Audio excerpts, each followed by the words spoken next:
How's it going, John? You all right? Yeah, not too bad. Got a few days off. Sun is shining. All is good with the world. No, I'm enjoying the weekend so far. I'm child free this weekend, so I haven't got to worry about any squabbles or any. Can I have anything to eat every 5 seconds? But yeah, mate, Are it's you recording this in a toilet? Are you no, in no, no, some Victorian no, toilet? no. I'm at my pocket money job, as I call it. So I'm not going to sort of give too much away, but it does look that of it's not a background filter. My new apartment, I couldn't afford the bathroom, so times are tough now. Very joking. I thought I'd use my time wisely whilst I was here. So Yeah, good to chat. Good to chat. Been an interesting week. yeah, Lots of new things for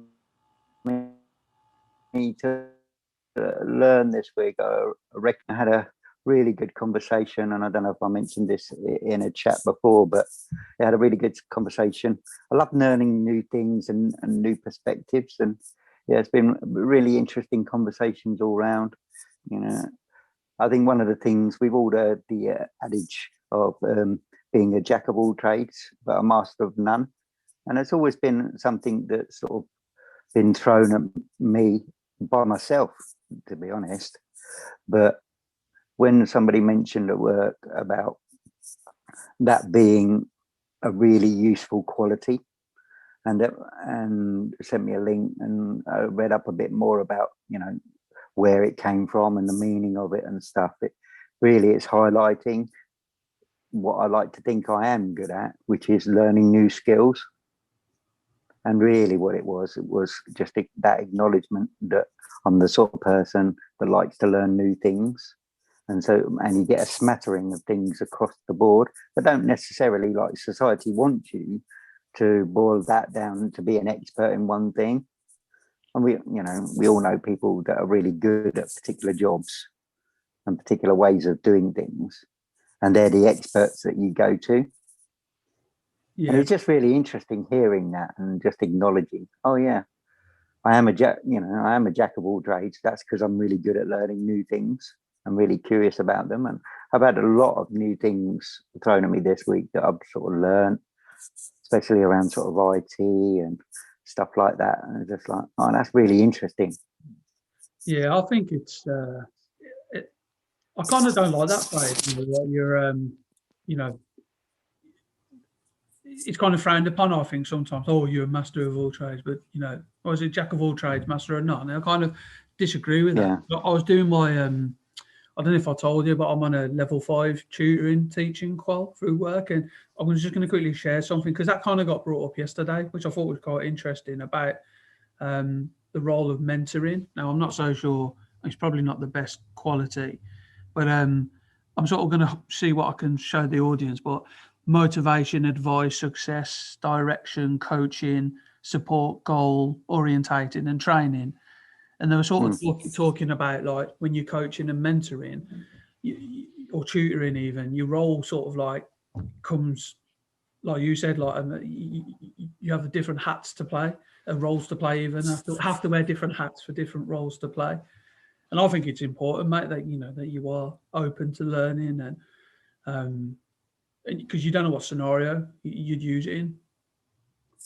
yeah. I mean, it was really obvious. I mean, the role that I've had at work has given me a better understanding of the role of the service and everything else, and just yeah, it's just been really interesting week of learning new things and experiencing new things, and yeah, just keeps you sort of on your toes, as it were. There's always something new to learn, and that's been really interesting. And yeah, we've had some good feedback from our chats, and it's just interesting to hear how people are responding and reacting. And we hope people keep doing. Love to hear those comments and what people are thinking. And Yeah, yeah, similar to what the feedback Yaz gave us last week about the how she was drawn in, and I think that's what makes, I suppose, me and you like aligned in what the projects we've worked on and continue to work on, is that we are sort of entrepreneurial, we're forward thinking, we want to learn, we're inquisitive. And I know you are, and I've learned a lot of that from you, through, you know, by asking questions and taking the time to listen to people, especially through the homeless World Cups we visited, speaking to different people who have had different lived experiences. I'll cherish that forever because it's that perspective, and putting things that yourself in their situation, and you can learn so many other things, and being open to that every day, I think your life becomes a lot better. I personally think it does anyway.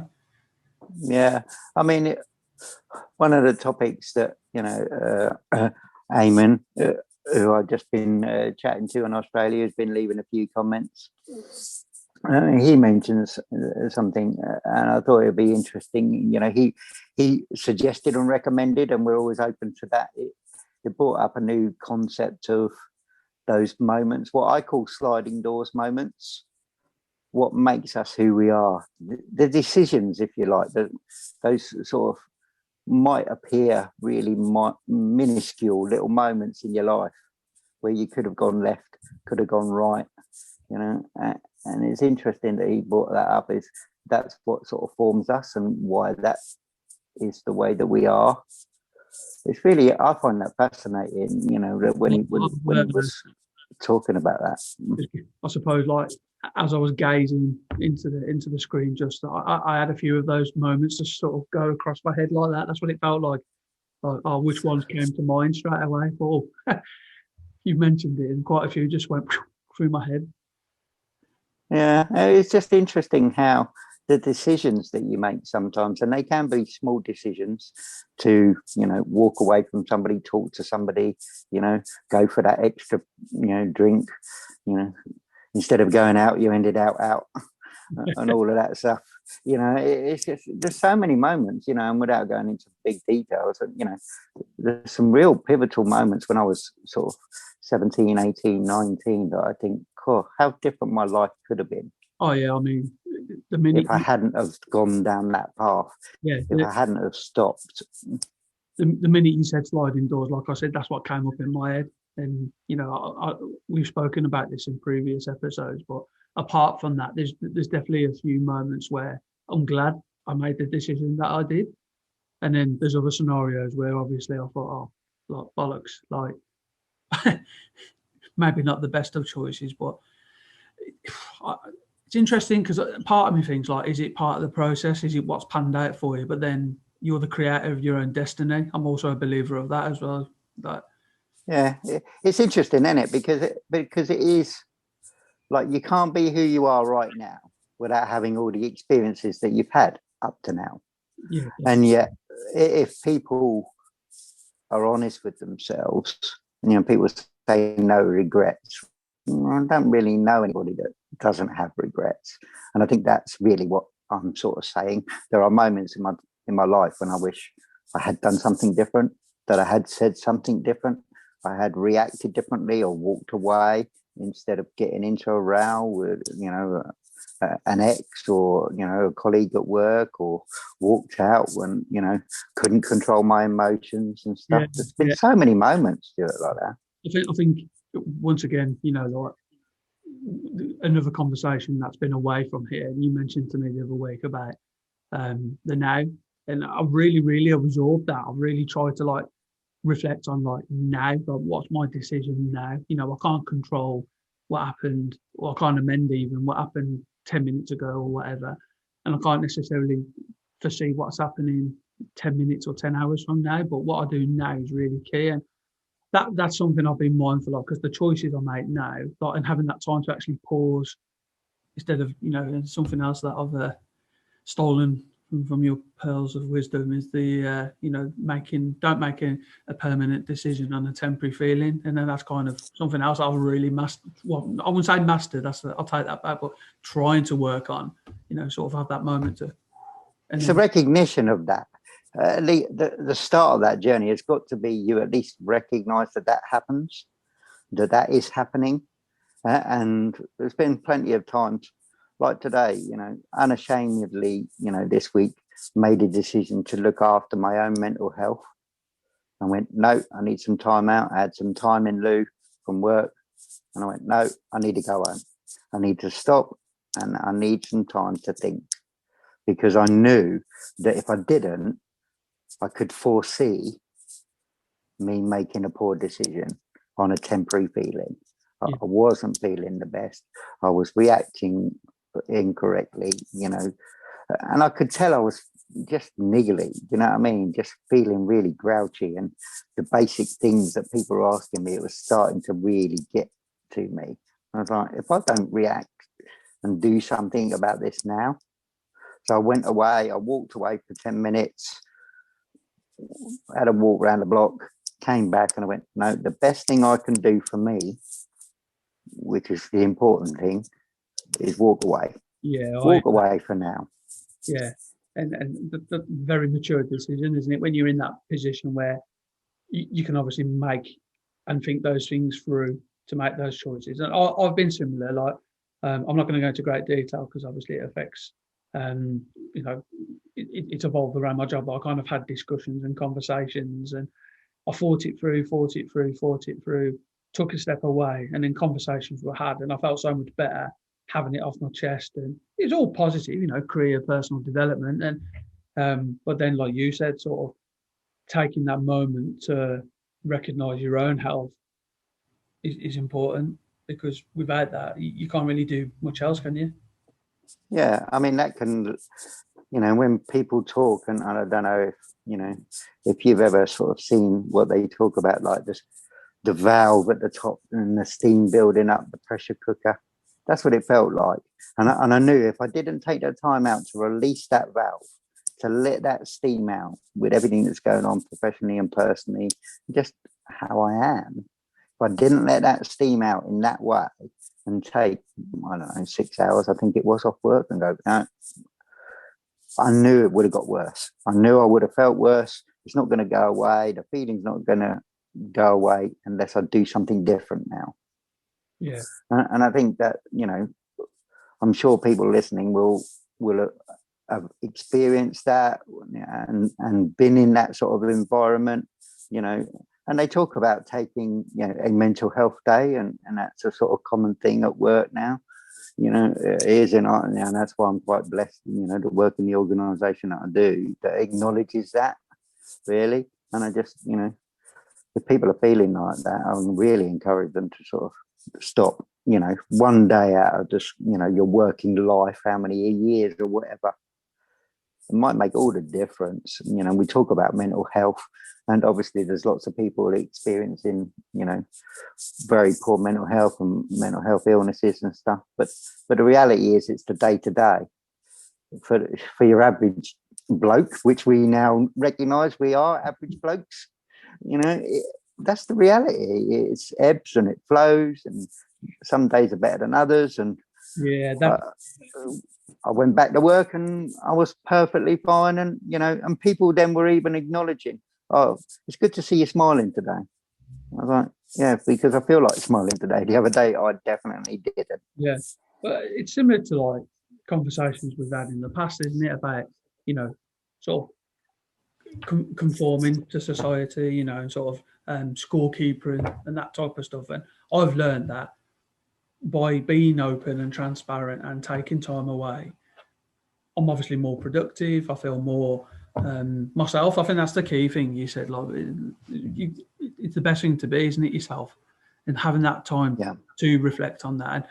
And that's something I've been mindful of as well, mate. You sort of, you know, do what's right for me, and then that will impact what's right, hopefully, for others around my sort of circle, let's say. Yeah. I mean, it's interesting because, like, you know, if people ask, you know, what is my favourite word, and it came up in conversation this week, and my favourite word always is congruent, you know, and it is just being real, you know, being truthful and honest, no matter who you're with or where you are. And sometimes that's not very palatable, you know, for other people around you, you know, but it's about being real.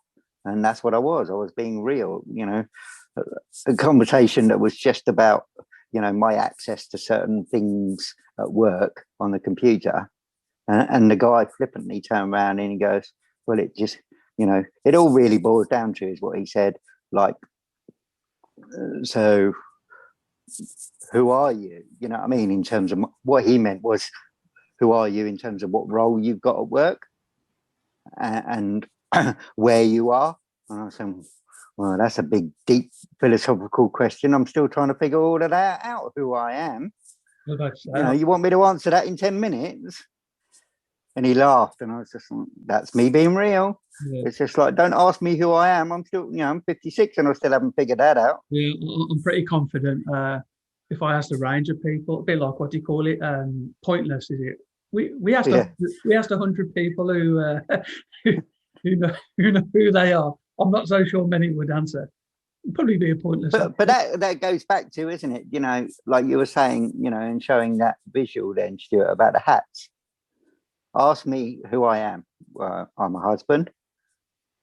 I'm a health advisor. I'm a football fan.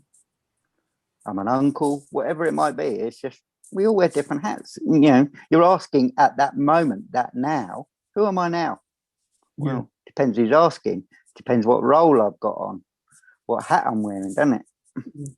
No, it's true, because I was listening to something the other day about qualifications and courses, and you're trained to pass exams, whereas more like people are sort of saying like the entrepreneurial stuff, how to adapt to different situations and different experiences, and not have the helicopter parent or the mentor or coach, sort of hovering over them and sort of, oh, don't do that, you'll fall over, or don't do that this way, do it this way. And that's something that I've been mindful of, is being honest about it, but sort of trying to give a bit more, I suppose, flexibility or autonomy to make your own choices and decisions. I think it's about acknowledging that everybody has a story. Everybody's, got some stuff going on, and, and for all of us, it doesn't matter where you go. Like, you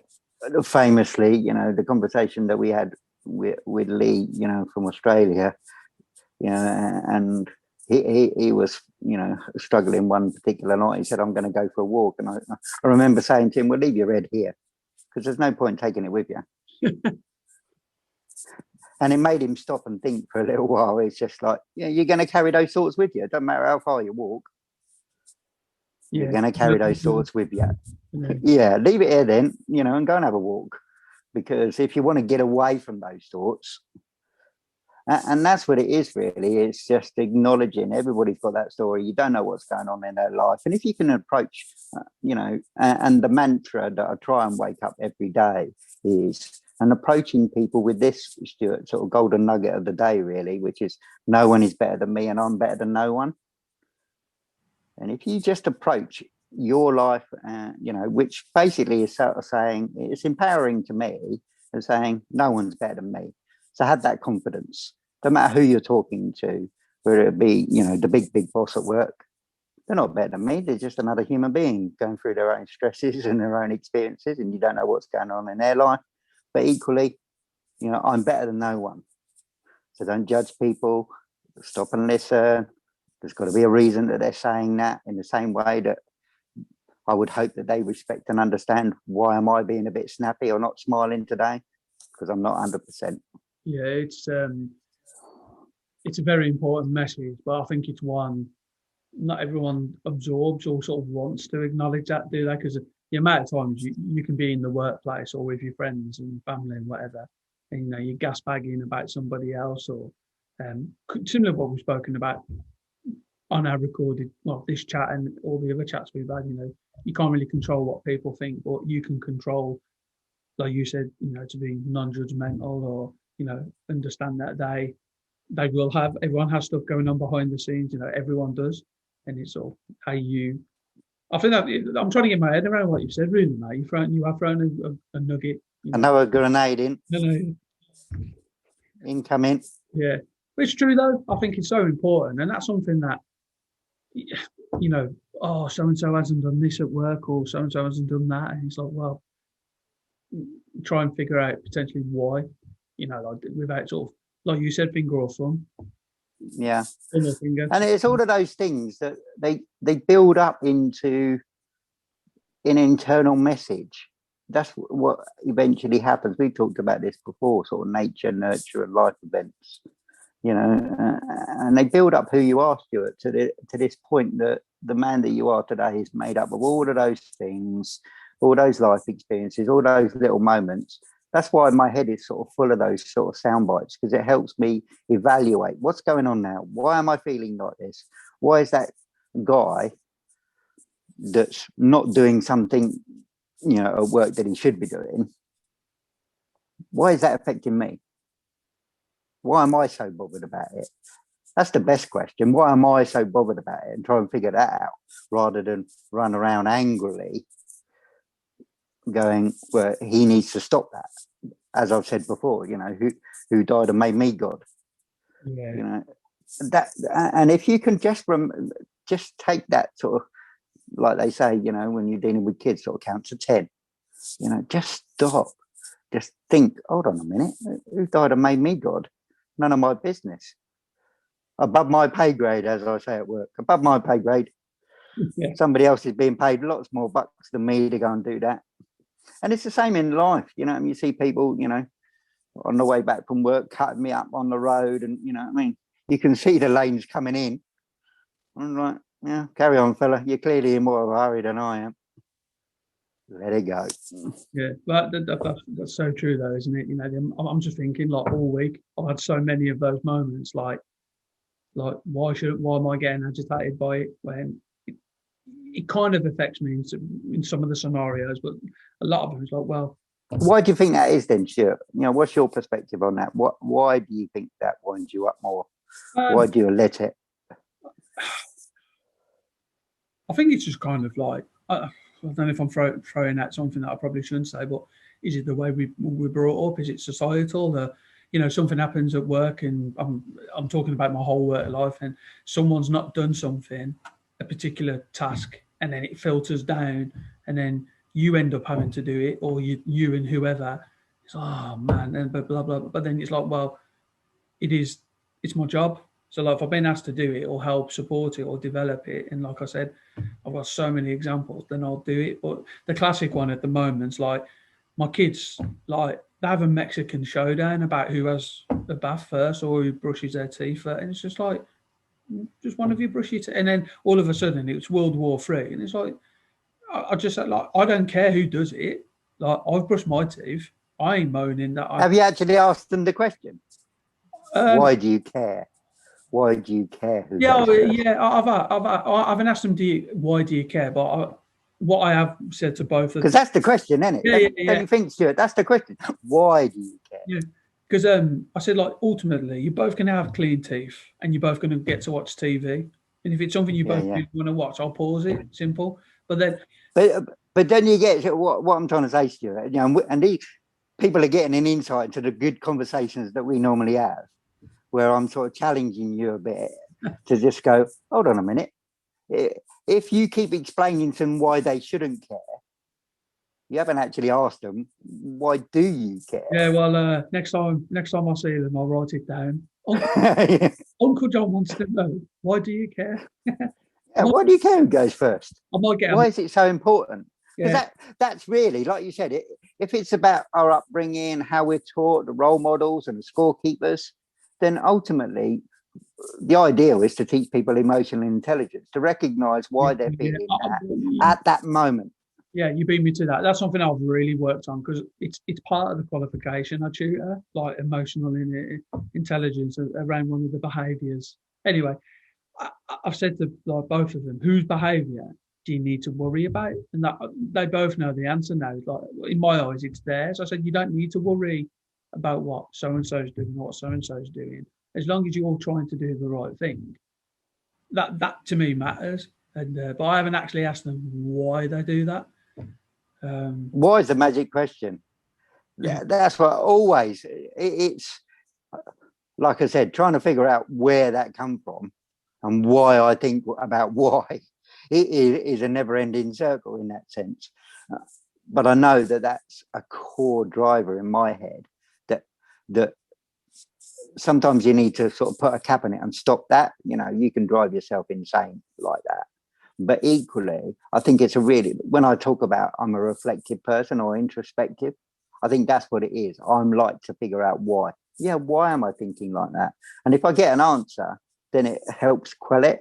It helps. Oh, I understand now. I'm thinking like, but that's not rational. And it challenges it enough internally, that self voice that we all have. It brings it back down, Stuart. It's just good practice, I think, to sit down and go, yeah, why am I worrying about that? Yeah. Why am I thinking about that? Yeah, I mean, without going into detail, like we had a conversation, didn't we? And you kind of you challenged me on that, like the other week, if you remember. And since then, it kind of my head's been a lot clearer, crystal clear, really. But yeah, I think that's the point I'm making. I've never really been processed to like ask why. You know, like why. You know, I probably think it, but I've never really spoke it or sort of tried to challenge other people like why. Yeah, I have a lot of conversations like that externally. Like at work, we have audits on the calls that we have. You know what I mean? And we're just, it's a way of checking in and making sure we're doing it properly and so on and so forth. And for somebody like myself and probably yourself, if you were in that situation, it's an opportunity to learn something. You know what I mean? Clearly, somebody else has observed from the outside that that particular call that I took wasn't particularly meeting the standards. Okay, and this is how you could do it better. And it's really interesting how, like when you talk to people, the normal thing is, oh, what have I done? Oh, I must have done something wrong. And how that's perceived and how your mindset changes your feeling, it changes your body, your behavior, everything. You know, whereas I was saying words, and I said to this particular person, oh, it's an opportunity to learn, isn't it? And then when they came out of it, I said, well, what did they say? And they said, oh, X, Y, and Z. I should have done this. I said, what are you going to do in the future? You know, oh, I'm going to do this, this, and this. So, well, it sounds like you learned then. Yeah. Job done. That's what it is. It's just how you approach it, your perception, but it's the why. If you don't figure out the why, I think that's the most important thing. Yeah, but why? Why do you feel like that? Why are you so bothered that that car is now 2 cars ahead of you? Take it out of work, Stuart. Just generally the things that bug you. Really, that guy's not wearing a mask. That's his life. Yeah. There's not. I now need to be not 2 meters, but 4 meters away from that fella. Yeah, it's keep away. Yeah, it's kind of like there's elements of controlling the controllable, isn't there? With that, you know, it always sort of like, it's underpinning that is the why, Stuart. I can only control my whys, not his. Yeah, I've got enough. As I always say, I've got enough shit of my own to deal with without taking on board your shit as well. Fella. Yeah, but that's the interesting point about it, though, isn't it? It's like understanding your own. So I'm trying to think about it now. Like my brain's just. But like, why? And when I speak to like my learners and you know, in other jobs that I've had, like I never really ask like why they're maybe submitting work late.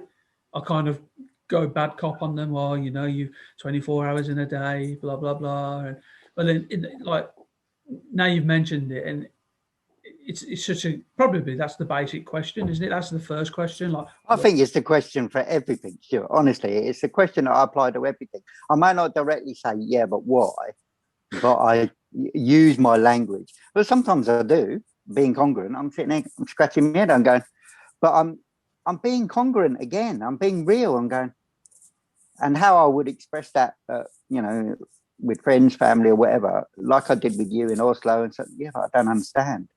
I'm scratching my head. I don't understand, and I'm telling them I don't understand. I can't figure out the why you would do that. What's your motivation? Why you keep talking about gambling, but don't actually do something about it? I can't understand. That's how a why turns into a conversation. Just not, yeah, but why? Like a 3-year-old. Yeah, but why? You know, yeah, but why? You go down a rabbit hole. Yeah. But if you can actually express it, it's going, yeah, I don't understand. That's really what a why is. I don't understand. And sort of, I know we've spoke about this on previous ones, but you doing that by asking the question in that format was one of the catalysts for the probably not. Oh, I can say the Titanic, probably not the best analogy I'd use, but you know, like a big ship or tanker. Yeah, that didn't turn out so well, Stuart. No, that's why I stopped myself before. Yeah. But no, I can remember it crystal clear. You know, walking up to get one of those legendary €2 hot dogs, and Don't remind me. memories, mate. I used to. Next time I can travel, I'm going there. But I just remember you saying it, and how you asked it was different to like how other people have asked it. You know, or you know, if you want to stop, it's like, well, sometimes it is, but how you asked it was very thought provoking. And when I did land back in the UK, and you know, that's when things slowly started to change, and things, you know, were going slowly like that to the position I'm in now. So the message I've got for anyone that is watching this, like, instead of sort of like you said, like a 3-year-old, why, how you ask it, but implying the why can change someone's life, and what it does, and it did. Yeah, we've all heard about like the 5 questions, you know what I mean? What, where, why, when, you know, all of that sort of stuff. And it's just framing a why into those types of things, really. Yeah. So, like, you know, what was so difficult about that situation? It's the same as why, really. You know, what was going on in your head when that guy cut you off that made you, you know, tailgate him for the next 15 miles? It's the same why, just reframed in a way that, and how people learn, I don't know about you, but how I learn, it is that thought-provoking stuff. It's throwing it back and making them think about it, rather than instantly having a one-word answer. And not everything's going to be a light bulb moment like you're talking about. Actually, it was like a small ember light bulb moment that you then acted on moving forward. And that's why thought-provoking is the right word. It makes you reevaluate. Yeah, but why am I doing that? Yeah, it's since I've started tutoring full time, you know, like, because I've done bits and bobs of it before, but in the last like 2 and a bit years, approaching 2.5 years, I think. Obviously, a lot of that comes up, but I've not really applied it to my job. I mean, my life. You know, the why, and obviously, the one thing I don't ask learners is why you're not submitting stuff, but sort of thought-provoking things, you know, like, instead of doing it like... Yeah, I mean, in that scenario, all you need to do, Stuart, really, isn't it, is turn around and then say, did you know when you had to put it in? Yeah. But yeah, you did. So, and you just carry on with that conversation. So, did you know what time? Yeah, it's Friday at 6 o'clock. I had to put it in. Excellent. So, what was going on in your head when you got to 5 o'clock on a Friday and you knew you hadn't submitted it? What were you thinking? Yeah. And they're going, oh, now I'm really scared. But it's not good enough. Or, you know, and they'll tell you the rationale and the reasons. Yeah. Oh, my dog ate my homework. You know, the next door neighbour's goldfish, you know, had an emergency. Yeah, okay. So what can we do in the future to, you know, to prevent all of that? Yeah. But they'll tell you the answers, won't they? Yeah. But going off what you were saying earlier about having lived the experiences or inquisitive to learn, like I think about, and I say this to a lot of my learn, like, it's been 21 years this year since I've been involved in the sport, health and wellbeing industry as a whole. And throughout that time, I've been very fortunate. You know, that I tell the story of, like, you know, leaving school, going to college, you know, after school clubs, that type of stuff. I then started to get more involved in like community-based stuff, like football clubs. Anyway, fast forward a little bit to when I met you. I was working in through sport and physical activity with supported accommodation, drugs, homelessness, alcohol, drugs and alcohol recovery, homelessness, mental health. And that put me in such a different mindset of how I talk to people and how I related to people. And then, you know, I'm traveling the world with you into different countries, and, you know, hopefully there's more to come. And I cherish those moments because, like you said, for different scenarios with different learners, it's kind of like you said, master of, jack of all trades. But I think that's important to have those experiences and to continue to be open-minded, because I'm not going to lie, mate. Hopefully we'll get him on in a couple of weeks as a guest, but I can remember it, and I was bricking it, mate. You know, speaking to like hard, you know, relatively, as I would deem hardcore, homeless addicts, recovery, people on recovery. And like when I first met you, it was kind of, well, they're people like me. You know, they're just on different paths and different. And I just remember thinking, like, Well, it goes full circle back to sliding doors, doesn't it? yeah, and be myself, and those what were you back, and those relationships I've built, and I still continue to build. I'm glad I did. I had those moments, you know, and to be inquisitive and want to learn. And but it comes to why again. I think that's such a, like I said, mate. You probably tell my brain sort of like. I like to do that to you a lot. Yeah, well, you do it quite regularly, mate. Not just on these calls, but you know, like, why have you gone down that path? You know, what? Yeah, like I said, mate, I'm going to part the why bit because I feel like I need to. It is a magic word, really, and obviously it's a theme. You know, it's if you can at least reflect on a little bit of that, it will help you to understand then what is within my, like we're saying about control the controllables. Really, it's just about understanding what action can I take, what's within my control, what's external, and actually maybe, like you said in the last one, about cutting off certain friends, you know, on Facebook, social media and stuff, and tailoring what it is that you need to be surrounded by. You know, that's still an action that you can take. It's really all about what actions can you take, because you can't ever really and shouldn't want to control anybody else's actions. Yeah, 100%. And I think it's something that people need to understand, that it takes time, doesn't it? You know, like the scorekeeper and stuff. You know, I can't control, you know, what my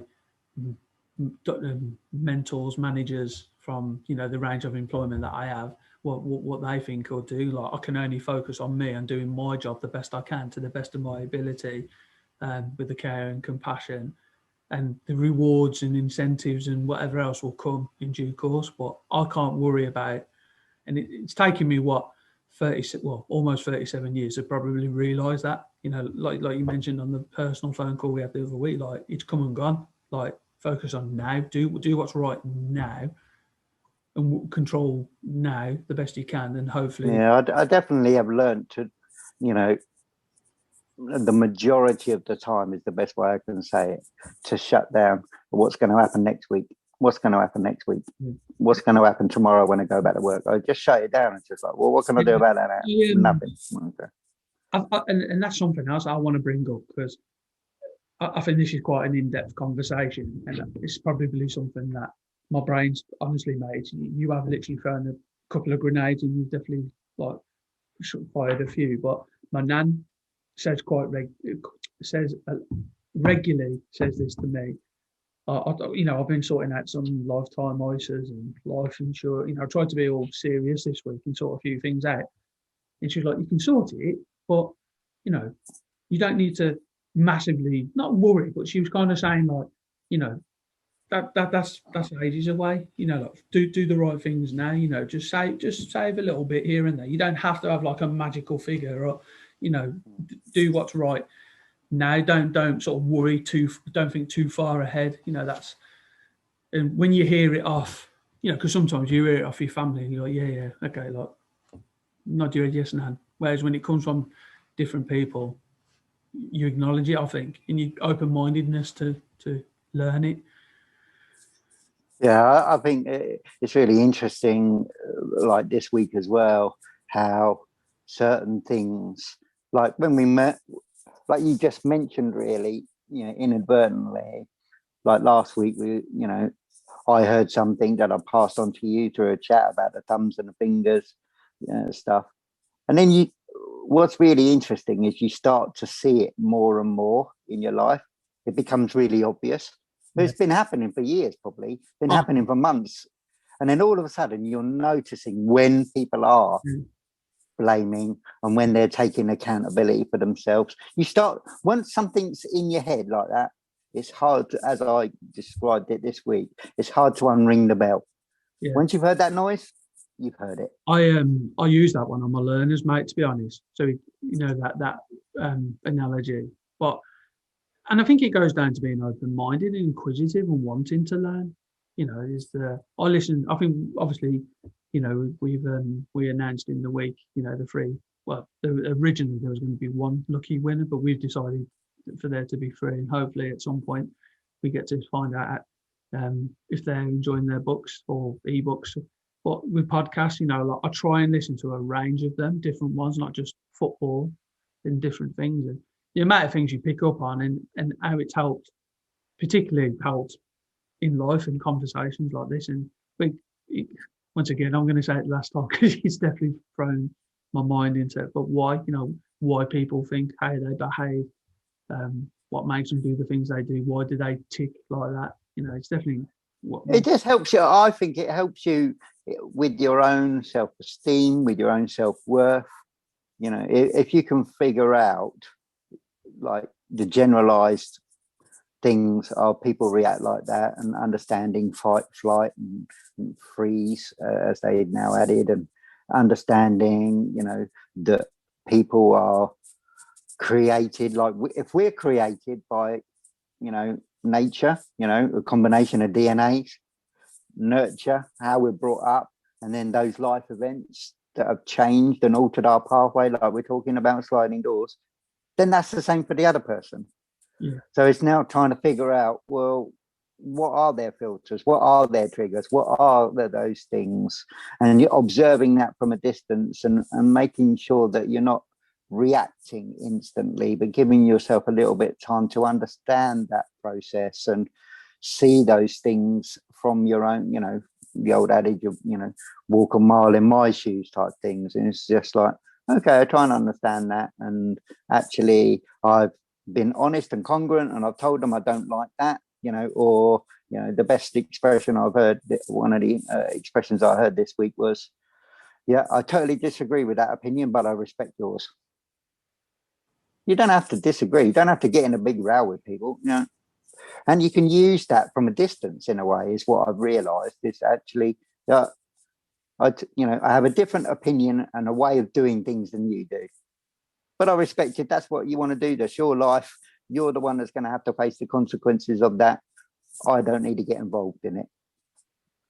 And it's just that separation, trying to keep those waters calm in your mind. That's what it is. It's when that bubbles up and you think, I've got to do something about that. That's not right. I've got to change this. I'm the one, as I said, who died and made you God. If I start to get that mentality that I'm judge and jury, I'm the one that's actually being affected. Yeah, and it's such a strong message, I think, that is, because like I said, we've had quite a few chats recently, and kind of you're wasting your energy on it, aren't you? And I think it's so important to not do that. Like you said, like, who made you God, or judge and jury. Like, I don't want to waste my energies on thinking like that. Just think on the now and doing the right thing. And because it's really interesting. If I say, do you think you're perfect, Stuart? No, really. I don't think I have many flaws, but then I acknowledge there's room for improvement. I can learn if that come across right. But the reality is nobody's perfect. Oh yeah, that's what I meant. Yeah. But yeah, nobody's perfect. But you've got to hold on to that. At the same time, over here, you're going, yeah, but he's got to do it my way. Yeah. Well, hold on, he's not perfect either. I'm not perfect, but it's holding on to that when you're interacting with people and going, well, nobody's perfect. Why am I expecting that guy to be perfect? Yeah, I mean, actually, who's decided that my standard is perfection? Because I'm already saying I'm not perfect. Yeah, how does that work? The best way I can describe it, and once again, I'll try and practice this myself, and I definitely try and preach it to my learners, is like a bit like a jigsaw puzzle, really. Like, there's bits I take away. I magpie stuff off of the coaches, mentors, friends like yourself, family, and sort of a bit like a supermarket. This week or that scenario, I might need that, so I'll put that in, and then just part that there. And another scenario, I may need this, and I'll grab that. So it's kind of like being adaptable, isn't it? And sort of like using within. But it's really interesting that everyone would acknowledge. If you spoke to, like you say, Family Fortunes, we asked 100 people on the street, are you perfect? Oh, no, nobody's perfect. And yet we all walk around going, well, you should be perfect. You should do it like this. You should do it like this. And it's just, if you can get rid of that, and it's really interesting, I'm going to, unfortunately, Stuart, I am going to throw another grenade in. Put your hood up, get ready. Because I learned something the other day that we've all heard of, like, the glass is half empty or half full. Yeah. And you'd ask somebody, is this half full or half empty? Would give you an insight into their perception of the world. But I learned another great one about that sort of everybody's got a journey, really. The same scenario, here's a glass. And if you walked in, you know, to a classroom in your environment and asked people, how heavy is this glass? And they'd probably guess, I don't know, 2 or 3, you know, 1 kilogram, half a kilogram, 3 ounces, whatever. And then ask them, how long would they be able to, how long do you think I would be able to hold that? And you'd go, oh, arm out straight. How long do you think you could hold that? A day? No, couldn't do it. An hour? Oh, your arm's going to get really painful. It's going to start to really hurt and the muscles are going to start to burn. But 6 hours? Oh, you'd be really sweating and, you know, whatever. And you'd build up this scenario and make them understand. Yeah, I can hold it, but for how long can I hold that? And then drop the bomb. Yeah, that's the same as holding on to worries. It's going to hurt. It's going to be painful. The more you hold on to stuff, past experiences, regrets, worries. How long do you think you can hold on to that? An hour, a day, a week, a lifetime before it starts hurting? And it's that's, yeah. I mean, that's a killer one. When I heard that, I was just like, that's it. How long do you think you can hold on to this? Well, what do I need to do to get rid of that pain? You just need to put it down, let it go. Yeah, and it's oh yeah. Once again, you know, I think that might be a good opportunity to sort of end our chat, mate. Really, because I think that gives us the opportunity to sort of. I think that's a great way to end this chat. In for anyone that is. That's a mic drop moment. When I heard that, you can probably tell, mate, that I'm sort of struggling to sort of construct a sentence. I'm trying to piece it in my head, but the amount of times we've had that chat over our friendship, and you know, many years from now, that's such an important thing that you've said to me. But how you've described it's just really the answer should be, oh, I'll just straight away, isn't it? How long can you hold this for? Like that, you know, because then you can move forward and you know, you're wasting your energy, and your energy can be spent basically doing things that make you happy and doing the right things. Yeah. If something's that painful, that's what I got from it. He goes, but it's hurting, it's painful, you know, it's sore, it's changing my body. It's just, well, then what do you need to do? Everybody knows the answer. What do you need to do? Let it go. Yeah, and it makes you feel better. Be like Elsa. Yeah. Well, on that note, mate, I think for anyone that's watching this, I think an absolute gem of you know, quoting Elsa.